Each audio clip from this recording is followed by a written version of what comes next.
Chris Jordan, Brooktondale Fire Company Chief. Chris Jordan started as a firefighter when he was 15.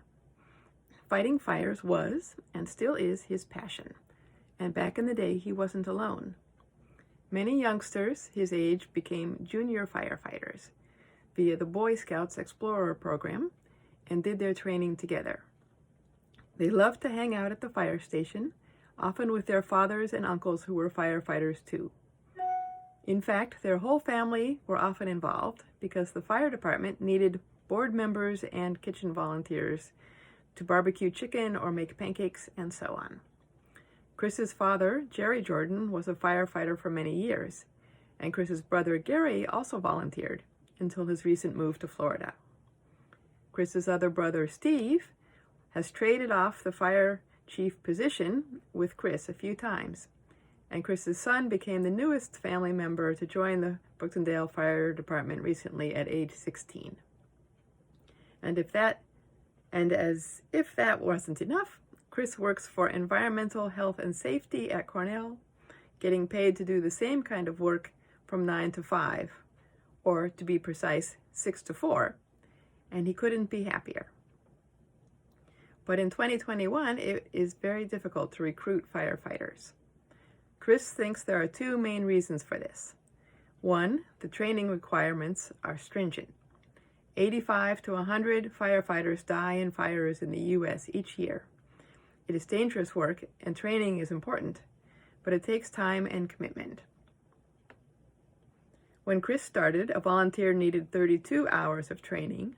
Now they need 79 hours for fighting fires outdoors, and an additional 49 hours if they want to be certified to go into burning buildings. 2, families are under stress and often don't have the time or resources to make a commitment to a local fire company. Volunteer firefighters are exactly that, unpaid, and many of them have to work a day job or several to support their families. Many communities can't recruit enough volunteers these days, and they are forced to hire a professional fire department at great expense to the taxpayers in the area. Chris is concerned about the future of our 3 local fire companies in Caroline. The median age of volunteer firefighters in the area is over 40. Where 20 volunteers used to respond to a typical call for assistance, he now has 6 or 7. Daytime fires get even less response because so many volunteers work at regular jobs during the day. Chris is also concerned about having sufficient coverage for EMS calls. EMS calls come in every 2 to 3 days, as compared to calls for fires, which are 1 to 2 per year for houses, or 5 to 10 for chimneys, vehicles, grass fires, and carbon monoxide alarm malfunctions. EMS training involves many hours, 150 to 200. Currently, the Brooktondale Fire Company includes 4 members who are certified for EMS work, one of whom is Chris himself. By comparison, he has roughly 18 active firefighters, 10 of whom have training to go into burning buildings. What does it take specifically to become a volunteer firefighter in Brooktondale? First of all, anyone can apply these days. Gender is not an issue. A candidate will have to pass a background check, and then the whole company will vote them in, and they will get their annual physical and begin training. The fire company pays for the physical and all the training classes, plus personally fitted gear and an air pack. Some training, for OSHA and hazmat, happens right here in Brooktondale during the company's weekly Monday evening sessions. The basic training for exterior firefighting takes place twice a year at a location in Tompkins or Cortland County. Trainees meet for 3 hours in the evening, twice per week, and then all day on Saturday for a total of 6 weeks. More advanced training takes place in Montour Falls at a top-rated training center. Chris spent a lot of time at this facility and describes it as an often overlooked treasure.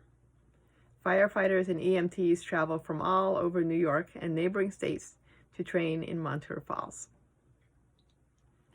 Once volunteers have completed basic training, they can assist at a fire. Before then, for liability reasons, they are only allowed to observe. After training, volunteers in Brooktondale are never required to respond to a call or a certain number of calls per year. Everyone does what they can around their other commitments. Most will try hard to respond if they are not working at their regular jobs, and will typically keep their gear with them. If there is a fire, the dispatcher will call for specific types of help. For example, manpower. Then a volunteer can drive over in their own vehicle with their gear, or a tanker, and then a volunteer would drive to the station to get a tanker, or other specialized equipment. Brooktondale is the only station in Caroline that has a special ATV vehicle which has been used several times to rescue hikers and bikers in Chindagan Hollow. One moment. Okay. Why do people become firefighters? Chris says the most important reason is the feeling of being appreciated by their communities and being able to make a real difference and even save lives sometimes. Chris is very proud of how his team responded to a fire at the Barn apartment on Brooktondale Road a few years back. The Barn has 8 apartments, but through their heroic and coordinated efforts, the fire was contained to just one apartment where it began. At the recent fire on Creamery Road, Chris arrived on the scene to see flames shooting out of the second-floor apartment windows. He feared for the worst, but 8 local firefighters responded to the call, and roughly 25 more people came from 9 other departments to give mutual aid, and they were successful in preventing the fire from spreading to Erica's adjoining house. Her thank you letter, which went out to our local listserv and is reprinted on page 1 of this newsletter, touched a lot of hearts in the local fire companies and was very much appreciated. What can residents of Caroline do to support the fire company? Consider joining them as a firefighter or EMT, or board member, or kitchen help, or grant writer, or make a donation, or drive by the fire station, 786 Valley Road, one Monday and leave a thank you card, or mail a card to P.O. Box 25, Brooktondale 14817. Thank you.